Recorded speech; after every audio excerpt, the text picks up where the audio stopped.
Medical మరియు health care రంగంలో bright future కోసం వెతుకుతున్నారా? అయితే అరోరా అందిస్తున్న best paramedical and allied health sciences courses లో జాయిన్ అవ్వండి. మీకు నయీంకు మధ్య ఏం జరిగింది? ఎందుకు మీ ఇద్దరి మధ్య శత్రుత్వము? ఏదంతా ఓల్డ్ స్టోరీ. ఎందుకు అంటే జనాలకు తెలియదు, నయం లేకపోయా నయం కానీ నిజాలైతే బయటికి తెలవాలి కదా.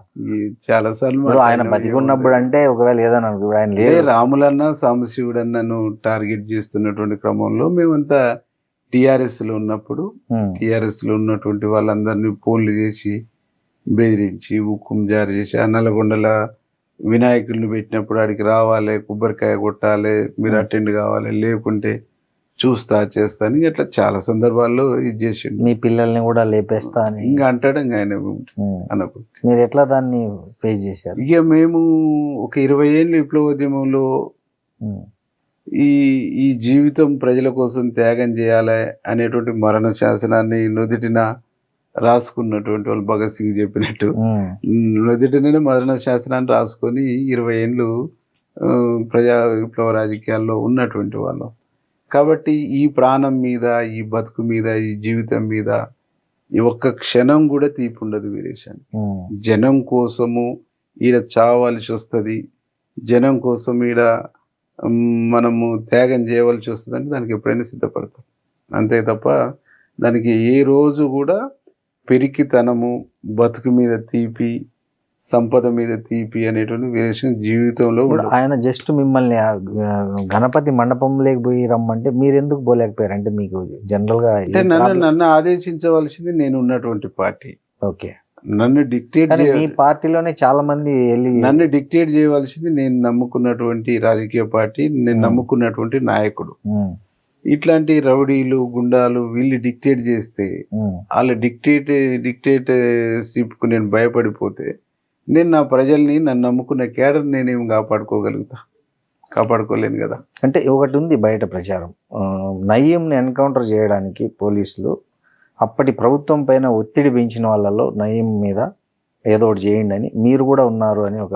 అవును, పైల శేఖర్ రెడ్డి గారు మేము ఇద్దరం పోయేసి కాళ్ళు మొక్కిన మాట నిజం. ఎవరు? కేసీఆర్ మొక్కిన మాట నిజం. ఇబ్బంది పెడుతుండు, ఒత్తిడి చేస్తుండు, బాగా సఫర్ అవుతున్నాం అన్నమాట నిజం. ఆ తర్వాత పార్టీ అప్పుడున్నటువంటి ప్రభుత్వం ఏం పాలసీ తీసుకుందో పాలసీ తీసుకొని తనేం చేసిండో ఏమైందో ఆ తనని నివారించండి, తనతో ఇబ్బంది అవుతుందని చెప్పుకున్న మాట అయితే నిజం. తర్వాత పైల శేఖర్ రెడ్డికి ఏంటి ప్రాబ్లం? ఆయనకు అంటే ఆ ప్రాంతంలో గెలిచినటువంటి వాళ్ళు, ఆ ప్రాంతంలో ఉన్నటువంటి వాళ్ళు ఎవరైనా వాళ్ళకు లోబడి ఉండాలి, తన కంట్రోల్ ఉండాలి, తన చెప్పు చేతులు ఉండాలి అనేటువంటి ఒక స్వభావం అనేటువంటిది ఉంటుంది. కాబట్టి దాన్ని ఆయన కూడా తట్టుకోలేకపోయింది. ఆ ప్రెషర్, ఆ ఫోన్లు, ఒత్తిడి అనేటువంటి తట్టుకోలేక ఇద్దరం కలిసి 2-3 సార్లు చెప్పిన మాట నిజం. ఏమన్నారు కేసీఆర్ గారు మీరు చెప్తే? సరే, గవర్నమెంట్ చూసుకుంటుంది, డీజీపీ ఉన్నాడు, పోలీసు ఉన్నది, సిస్టమ్ ఉన్నది, ఆ సిస్టంలో నడుస్తుంది, నువ్వు నేను చేసేది కాదు కదా అని చెప్పేసి. మీరు ఇలా రిక్వెస్ట్ చేసిన ఎన్ని రోజులకి ఎన్కౌంటర్ అయ్యాడు నయీం? ఒక 5-6 నెలల తర్వాత. 5-6 నెలల తర్వాత. అంటే మీ రిక్వెస్ట్ ఇనిషియేట్ చేశారని అర్థమవుతుంది దీన్ని బట్టి, అంతే కదా? అంటే అనేక కారణాలు ఉండొచ్చు, మనదే ఎందుకు అనుకోవాలి? మనలాగా ఎంతో మంది బాధపడి చెప్పుకోరు, మేమిద్దరమే కాదు కదా. అంటే ఈ రాష్ట్రంలో బాధపడ్డోళ్ళు, ఈ రాష్ట్రంలో సఫర్ అయిన వాళ్ళు, వ్యాపార వర్గాలు ఉన్నారు, వ్యక్తులు ఉన్నారు, శక్తులు ఉన్నారు. కొంతమంది మంత్రులకు కూడా ఫోన్లు చేసి బెదిరించారంటే ఎవరికైనా చేస్తారు, పిచ్చోడి చేతిలో రాయి కదా, అది ఎటైనా ఇసరడానికి స్కోప్ ఉంటది కదా. కొంతమందికి ఇంకా నాకు తెలిసింది అంటే అప్పుడు కేసీఆర్ ఫ్యామిలీలో కూడా ఒక మెంబర్ ఫోన్ చేసి ధమ్కి ఇచ్చాడు, ఏమది కరెక్ట్, దాంతో కేసీఆర్ సీరియస్ కరెక్ట్ కూడా అది కరెక్ట్ ప్రచారం, అది కరెక్ట్ కాకపోవచ్చు. అంటే ఇక ఒక జనరల్ గా ఏ సిద్ధాంత బేస్ లేని ఓ లంపెన్ సెక్షన్ గా ఏర్పడ్డటువంటి వాళ్ళకు ఏముంటది, అన్ని లంపెన్ ఆలోచనలే, లంపెన్ ఇదే ఉంటది. రాజకీయాల్లో కూడా ఒక లంపెన్ స్వభావం ఉండేటువంటి వాళ్ళు వస్తే కూడా గంతే ఉంటుంది. వాళ్ళ లంపెన్ కల్చరే డెవలప్ అయింది తప్ప ఒక సిస్టము, ఒక పద్ధతి, ఒక ప్లాన్ అనేటువంటిది ఉండదు అన్నట్టు. ఇప్పుడు మీరు ఇద్దరు ముఖ్యమంత్రులను చూశారు, రేవంత్ రెడ్డిని చూశారు, కేసీఆర్ని చూశారు. హానెస్ట్గా చెప్పండి, ఎవరు బాగా అడ్మినిస్ట్రేషన్, అంటే పార్టీలు ఉన్నారని కాదు, అంటే నాకు రేవంత్ అన్నే రైట్ అడ్మినిస్ట్రేషను ఒక మంచి ముఖ్యమంత్రిగా కనిపిస్తా ఉంటుంది. ఎలా? ఎందుకు అని అంటే ఒక ఎమ్మెల్యే పోయి తన కాన్స్టిట్యున్సీ కావచ్చు, తన సమస్యలు కావచ్చు, ఎప్పుడైనా పోయి కలిసి చెప్పుకునేటువంటి ఒక ఫ్రీడమ్, స్వేచ్ఛ ఉన్నది టుడే. ఓకే. ఈ రోజుకి నేను ఒక్క రోజులో 3 సార్లు పోయి కలవగలుగుతాను. అపాయింట్మెంట్ తీసుకోకుండానే ఒక ఎమ్మెల్యే ఇంటికాడ ఉన్నాడంటే నేను డైరెక్ట్ పోతే ఎమ్మెల్యే అనగానే లోనకు పంపించేటువంటి, రాజశేఖర రెడ్డికి సీఎం పంపించేటువంటి ఒక పరిస్థితి ఉంటుంది. ఒక రోజు ఇంటికాడ కలవగలను, సెక్రటరీకి వస్తే సెక్రటరేట్ కలవగలను, ఇంకేమన్నా ప్రోగ్రామ్ ఉంటే ఆడు కూడా పోయి కలవగానే ఏడా కనిపించిన హాయ్ వీరేష్ ఏంది అని మాట్లాడాలన్నా అని చెప్పేసి అడుగుతాడు. ఏం లేదన్నా ఊరికనే వచ్చినట్టు ఓకే అని చెప్పేసి. అంటే పలకరియ్యకుండా పోయిన ఎమ్మెల్యేని పలకరియ్యకుండా, మందలియ్యకుండా, మాట్లాడకుండానే ఉండినటువంటి దాఖలాలు అయితే లేవు ఈ రోజుకి నేను చూసిన. అంటే ఎక్కువ సార్లు కలిసిన నేను అక్కడ నేను టైం తీసుకొని, టైం ఇచ్చినప్పుడు రమ్మన్నప్పుడు పోవాలి. ఆ సిస్టమ్ అనేటువంటిది ఉండేది. కానీ ఇక్కడ ఆ ఫ్రీడమ్ ఒకటి ఉండదు. రెండంత ఫ్రెండ్లీగా మాట్లాడతాడు, ఫ్రెండ్లీగా ఉంటాడు, ఫ్రెండ్లీగా షేర్ చేసుకుంటాడు, ఫ్రెండ్లీగా ఇది చేస్తుంటాడు. చాలా గొప్పతనం అనేటువంటిది కనిపిస్తుంది. గ్రాస్ రూట్ నుంచి వచ్చినటువంటి, గ్రౌండ్ నుంచి వచ్చినటువంటి ఆ రియాలిటీకు స్వభావము రేవంత్ అన్నలో నాకు చాలా స్పష్టంగా కనిపిస్తుంది. కేసీఆర్ కూడా గ్రౌండ్ నుంచి వచ్చాడు కదా తెలంగాణ ఉద్యమం. కానీ తెలంగాణ ఉద్యమంలో గ్రౌండ్ నుంచి అంటే ఆయన కూర్చొని నడిపింది తప్ప ఎప్పుడు గ్రామం టు గ్రామం, గ్రామం టు గ్రామం వచ్చినటువంటి దాఖలాలు లేవు. కూర్చుండు నడుస్తున్నటువంటి ఉద్యమంలో తన వంతు గైడ్ చేసుకుంటూ ఇది చేసుకుంటూ వచ్చిండ్రు. తెలంగాణ ఉద్యమము అన్ని వర్గాలు చేసి, లెఫ్టిస్ట్ సంఘాలు చేసినాయి, సిపిఐ లాంటి కమ్యూనిస్ట్ వర్గాలు చేశాయి, ఓయిలో అన్ని జేఏసీలు, కుల సంఘాలు, అన్ని సంఘాలు, అన్ని విద్యార్థి వేదికలు కలిసి చేసినాయి. అన్నిటికీ ఒక ఐకాన్ లాగా, ఒక డైరెక్షన్ ఇస్తూ, ఒక పెద్దనలాగా బీఆర్ఎస్ పనిచేసుకుంటూ వచ్చింది. అంటే తెలంగాణ వాదాన్ని, తెలంగాణ నినాదాన్ని నిలబెట్టినటువంటి ఫస్ట్ తెలంగాణ సంఘర్షణ సమితి అని చెప్పేసి జనశక్తి ఆధ్వర్యంలో ఏర్పడింది. కేశవరావు జాదవ్ ఆధ్వర్యంలో తెలంగాణ ఐక్య వేదిక ఏర్పడ్డది. ఆకుల భూమయ్య గద్దర్ గారి ఆధ్వర్యంలో తెలంగాణ జనసభ ఏర్పడ్డది. మారోజు వీరన్న ఆధ్వర్యంలో తెలంగాణ మహాసభ ఏర్పడ్డది. ఇవన్నీ చాలా త్యాగాలు చేసినాయి. చాలామంది అమరులైనరు. బెల్లి లలిత లాంటి వాళ్ళు, ముక్క కరుణాకర్ లాంటి వాళ్ళు, మారోజు వీరన్న లాంటి వాళ్ళు, అనేక మంది అప్పుడున్న పోలీసు రాజ్యం చేత, నయం చేత హత్య చేయబడ్డాడు. ఈ హత్యలు జరుగుతున్నటువంటి క్రమంలో విద్యార్థి సంఘాలు, టీఎస్ఓ అని, టీఎస్ఎఫ్ అని, ఇట్లా అనేక సంఘాలు వచ్చేసి తెలంగాణ వాదాన్ని, తెలంగాణ నినాదాన్ని, తెలంగాణ చైతన్యాన్ని తెలంగాణ వ్యాప్తంగా బాగా స్పీడప్ చేయాలి. నరేంద్ర కూడా పెట్టిండుగా తెలంగాణ ప్రజా సమితి. ఇంకా నరేందర్ పెట్టిండు, విజయశాంతి, దేవేంద్ర గౌడ్ కూడా తెలంగాణ అని, దేవేంద్ర గౌడ్ కూడా కొంత స్టార్ట్ అయ్యారు. అంటే వ్యక్తులు, శక్తులు, వ్యవస్థలు, సంస్థలు అన్ని కూడా ఈ నినాదాన్ని బతికించుకుంటూ వచ్చినాయి. గద్దర్ గారు అయితే తెలంగాణ కోసం ఒక క్యాసెట్ తీసి అమ్మ తెలంగాణమ్మ అని చెప్పేసి తెలంగాణకు ఎన్ని బాధలు ఉన్నాయి, ఎన్ని నీళ్ళు ఎట్లున్నాయి, ఇవన్నీ కూడా బాగా అవగాహన కల్పించారు మాటలు, పాటల ద్వారా. అప్పటికి చంద్రబాబు నాయుడు గారు 2001 నాటికి, 2004లో రాజశేఖర రెడ్డి గారు వచ్చారు. సంవత్సరానికి 500 మంది చొప్పున 5 ఏళ్లలో 2500 మందిని ఉమ్మడి ఆంధ్రప్రదేశ్లో ఎన్కౌంటర్లలో టైగర్స్ రకరకాల హత్యలు చేయడంతో తెలంగాణ పల్లెలన్నీ బిక్కు బిక్కు అంటున్నటువంటి క్రమంలో టిఆర్ఎస్ లాంటిది వచ్చినప్పుడు ఈ లెఫ్టిస్ట్ ఐడియాలజీ ఉన్నటువంటి వాళ్ళందరూ కూడా దాంట్లో చేరటం, వాళ్ళు కంప్లిమెంట్తో పనిచేసుకుంటూ రావటం అనేటువంటిది అది సస్టైన్ అయింది, నిలబడ్డది. ఆ తర్వాత రాష్ట్రం వచ్చిన తర్వాత వాళ్ళందరినీ విస్మరించి, వాళ్ళందరినీ మర్చిపోయారు కాబట్టి, వాళ్ళందరినీ పట్టించుకోలేదు కాబట్టి ఇలా పతనం అయ్యేటువంటి పరిస్థితి వచ్చింది. ఈ కవిత ఎపిసోడ్ ఎట్లా చూస్తారు మీరు? కూతురు ఆమె చేసిన ఆరోపణలు కావచ్చు, అంటే ఏ వ్యక్తులైనా వాళ్ళ ఇంటర్నల్ వ్యవహారాలు, వాళ్ళ అంతర్గత సమస్య, వాళ్ళ కుటుంబ సమస్య, ఎవరి వ్యక్తిగత కుటుంబ అంతర్గత వ్యవహారాలలో ఏ పొలిటీషియన్ కూడా తలదూర్చొద్దు అనేటువంటిది నాకున్న వ్యక్తిగతమైనటువంటి అభిప్రాయం. మన జూబ్లీ హిల్స్ లో బీఆర్ఎస్ ఓడిపోవడానికి అంటే ఉన్న సీటును ఏం కారణం అంటారు?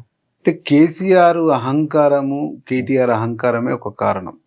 కేటీఆర్ భాషను, కేటీఆర్ మాట్లాడుతున్నటువంటి తీరును, ఆయన అహంకారపూరితమైనటువంటి ధోరణిని, ముఖ్యమంత్రిని, రాష్ట్ర ప్రభుత్వాన్ని, రాష్ట్ర మంత్రుల్ని కిట్సైజ్ చేస్తూ మాట్లాడినటువంటి దాన్ని ప్రజలు యాక్సెప్ట్ చేయలేదు. కానీ మీ ముఖ్యమంత్రి కూడా అట్లే మాట్లాడుతున్నారు కదా, పేగులు తీసి మెడకి వేసుకుంటా వాడు అట్లా ఇట్లా అని. ఆయన కూడా అంటే మా ముఖ్యమంత్రి ఎప్పుడు మాట్లాడిండు, 2 నెలల్లో ఈ చైరు ఉండదు, ఊసిపోద్ది, 6 నెలల్లో చైరు పోద్ది అంటే ఇది ఉట్టిగానే రాలేదు. రాష్ట్ర సంబంధించినటువంటి కాంగ్రెస్ కార్యకర్తలంతా కష్టపడి చెమటోర్చి నిర్మించుకున్నటువంటి పార్టీ, నిర్మించుకున్న ప్రభుత్వం మీద ఊరుకుంటారా ప్రజలు? చీల్చి చెండాడతారు అని చెప్పేసి ఆ టైప్ ఆఫ్ చెప్పుకొచ్చారు. సో జూబ్లీస్ కేవలం వాళ్ళ అహంకారం వల్ల ఓడిపోయింది అంటారు. వాళ్ళ అహంకారము 10 సంవత్సరాలలో వాళ్ళు చేసినటువంటి డెవలప్మెంట్ లేదు. వాళ్ళు నేను రెహమత్ నగర్ ఆ ఏరియాలో మొత్తం కూడా తిరిగిన. ముఖ్యమంత్రి గారు రేవంత్ రెడ్డి గారు ప్రమాణ స్వీకారం చేసిన తర్వాత గోపీనాథ్ మరణం అనంతరం దాదాపు 200 కోట్ల పైచిలుకు నిధులతోనే ఆ ప్రాంతాన్ని డెవలప్ చేసింది. ఆనాడు పీజేఆర్ గారు ఉన్నప్పుడు ఇప్పించినటువంటి కాలనీలకు పట్టాలు ఇచ్చింది కాంగ్రెస్ పార్టీ, అప్పుడు ఇండ్లు ఇచ్చింది కాంగ్రెస్ పార్టీ, రోడ్లు వేసింది కాంగ్రెస్ పార్టీ, డ్రైనేజ్ సిస్టాన్ని డెవలప్ చేసినటువంటి కాంగ్రెస్ పార్టీ. అప్పుడు పీజేఆర్ కానీ అట్లాగే వెంకటస్వామి గారు కానీ 50,000 మంది గుడిసె వాసులతోనే హైదరాబాద్లో ర్యాలీలు చేసినటువంటి ఒక పరిస్థితి ఉంది. అంటే ఆ ప్రాంతంలో వేలాది వందలాది ఎకరాల భూముల్ని పేదవాళ్ళ పక్షాన చేసింది కాంగ్రెస్ పార్టీ. కాబట్టి కాంగ్రెస్కి ఆ పవర్ అనేటువంటిది ఉన్నది. మేమంతా పోయి ఆడ కూర్చున్న తర్వాత అదంతా మెటీరియలైజ్ అయింది. మెటీరియలైజ్ అయ్యి మేము 24,000 ఓట్లతో గెలవడానికి కారణం.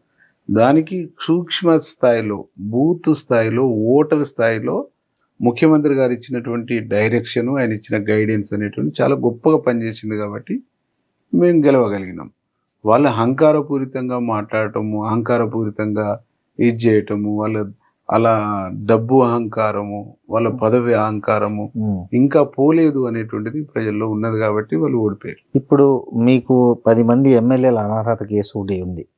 యాక్చువల్గా జనరల్గా ఇప్పుడు బీఆర్ఎస్ చేసిన తప్పే కాంగ్రెస్ పార్టీ ఎందుకు చేసింది? ఇప్పుడు మీకు ఏం అవసరం వచ్చింది బీఆర్ఎస్ నుంచి 10 మందిని మళ్ళీ ఇటు చేర్చుకోవడము? అంటే చేర్చుకోలేదు ఎవరిని. వాళ్ళు ప్రభుత్వంతో కలిసి పనులు తీసుకుంటున్నట్టు, వాళ్ళ నియోజకవర్గాలకు పనులు, వాళ్ళ నియోజకవర్గాలకు నిధులు, వాళ్ళ నియోజకవర్గాలకు సంబంధించినటువంటి వివిధ డెవలప్మెంట్ యాక్టివిటీస్లో ముఖ్యమంత్రి గారితో కలవటం, ముఖ్యమంత్రి గారిని కలిసి ఫండింగ్ అడగటం, నిధులు అడగటం, ఇది అనేటువంటి చేస్తుంది. అంటే ఏ పార్టీ ఎమ్మెల్యేలైనా కలవటము, వాళ్ళ నియోజకవర్గానికి సంబంధించినటువంటి అంశాలని ప్రభుత్వం దృష్టికి తీసుకుపోవటం, ముఖ్యమంత్రి గారు అర్జీలు పెట్టుకోవడం, ముఖ్యమంత్రి గారి దృష్టికి తీసుకుపోవటం అనేది సహజం. ఆ పోతున్నటువంటి క్రమంలో వీళ్ళ మీద విశ్వాసం లేదు కాబట్టి, వీళ్ళ మీద నమ్మకం లేదు కాబట్టి, వీళ్ళు ఉన్నప్పుడు కాలేదు కాన్స్టిట్యున్సీ డెవలప్, ఇప్పుడు ముఖ్యమంత్రి చేస్తుందని చెప్పేసి నిధుల కోసం కలవటం, నిధుల కోసం ఇది చేయటం అనేటువంటి జరిగింది. ఒక దానం నాగేందర్ గారే వచ్చేసి పోటీ చేసిండు. తను కూడా వచ్చి ఎందుకు పోటీ చేసిండు? ఇప్పుడు నీకు ఎంపీ ఎన్నికల్లో బీఆర్ఎస్ 0 కావడానికి బీజేపీతోనే అండర్స్టాండింగ్ చేసుకుంది. బీజేపీతో అండర్స్టాండింగ్ అవుతున్నప్పుడు, బీజేపీతో అండర్స్టాండింగ్ చేసుకున్నప్పుడు మాత్రమే ఇంకా వీళ్ళతో అనవసరము, ప్రభుత్వంతోనన్నా మంచిగుండి ముఖ్యమంత్రినైనా కలిసి మనం నిధులు తెచ్చుకుందామని చెప్పేసి చెప్తారు. వాళ్ళు చాలా సందర్భాల్లో మేము బీఆర్ఎస్ క్యాండిడేట్లమే, బీఆర్ఎస్ కోసం సంబంధించినటువంటి మేము బ్యానర్ మీదనే గెలిచినాం, మేము నిధుల కోసం, డెవలప్మెంట్ కోసం మాత్రమే ముఖ్యమంత్రి గారిని కలిసాం అనేటువంటి చాలా స్పష్టంగా చెప్తా ఉండ్రు. దాన్ని స్పీకర్ గారు పరిశీలన చేస్తా ఉంటారు. మంత్రివర్గ కూర్పులో మీ సామాజిక వర్గం నుంచి మీరే ఓ రకంగా అనుభవం ఉన్న వాళ్ళు, ఉద్యమ నేపథ్యం ఉంది, ప్రజల సమస్యల పట్ల మీ పేరు ఎందుకు పరిశీలనలో రాలేదు అసలు కాంగ్రెస్ దీంట్లో? మళ్ళా అంటే మేము అడగలేదు. అంటే అందరూ అడిగితేనే ఇచ్చారా మంత్రి పదవులు? అంటే మేము అడగలేదు, నాకు వద్దని కూడా చెప్పాను. ఎందుకు అంటే నేను కాంగ్రెస్ పార్టీలోకి పోయింది కూడా మొన్ననే, ఎన్నికలకు ముందు నుంచి కాంగ్రెస్ పార్టీలో పనిచేస్తున్నటువంటి లక్ష్మణ్ గారు ఉన్నారు. 2 సార్లు 3 సార్లు పోటీ చేసి ఓడిపోయిండు. ఒకసారి జిల్లా పరిషత్ చైర్మన్ గా చేసిండు. NSCI నుంచి పనిచేసుకుంటూ వచ్చాడు. అంటే మొదటి నుంచి పనిచేస్తున్నటువంటి వాళ్లకు ప్రాధాన్యత ఉంటేనే ఆ కాంగ్రెస్ ఫిలాసఫీ, కాంగ్రెస్ ఐడియాలజీ ఉంటుంది. కాబట్టి కాంగ్రెస్ పార్టీ ఈ రాష్ట్రంలో ఉండే దళితుల పట్ల, అణగారిన వర్గాల పట్ల ఉన్నటువంటి ఒక విజన్, పార్టీకి ఉన్నటువంటి అవగాహన, ఇవన్నీ కూడా తనైతేనే కరెక్టు అనేటువంటి అభిప్రాయంతో నేను కానీ సామేలన్న కానీ మేమెవరం కూడా అడగలేదు. అక్కడి నుంచి ఉన్నటువంటి లక్ష్మణ్ కానీ అత కౌంపల్లి సత్యనారాయణ కానీ ఎవరికి ఇచ్చినా మాకు అభ్యంతరం లేదు అని చెప్పేసి అందరం మీరు పార్టీ మొదటి నుంచి ఉన్నటువంటి కులమానికని తీసుకుని ఎవరికి ఇచ్చినా మాకు అభ్యంతరం లేదని అందరం మేము పోయి చెప్పినాం. లక్ష్మణ్ కూడా అదే మాట చెప్పింది, ఎవరికన్నా ఇవ్వండి, మా సామాజిక వర్గానికి ఇవ్వండి అని చెప్పేసి. మా సామాజిక వర్గం నుంచి ఇప్పటికే దామోదరం రాజనరసింహన్ రెండోది కూడా ఇవ్వండి మాకు, పెద్ద కమ్యూనిటీ అని చెప్పేసి అడగటం. అవతల బట్టి అన్న ఉన్నాడు, ఆ తర్వాత గడ్డం ప్రసాద్ గారు ఉన్నాడు, వివేకన్న కూడా ఉన్నాడు. కాబట్టి ఇది కూడా పెద్ద సామాజిక వర్గం, రెండు ఇస్తే ఈ సామాజిక వర్గం కూడా హ్యాపీగా ఉంటుంది అని చెప్పేసి అడగటం జరిగింది. అధిష్టానం కూడా దాన్ని పరిశీలించి చేసింది. కాబట్టి ఏ రోజు కూడా నాకు మంత్రి కావాలనేటువంటిది అడగలేను, భవిష్యత్తులో కూడా అడగను. వాళ్ళు ఇస్తే తీసుకుంటారు. నేను పార్టీకి ఏడ ఉపయోగము, ఏడ అవసరము, నా అవసరం పార్టీకి ఏడ ఉందంటే ఆడ నేను సిన్సియర్గా ఆనెస్ట్గా పనిచేసేటువంటి ఒక సిపాయిని మాత్రమే.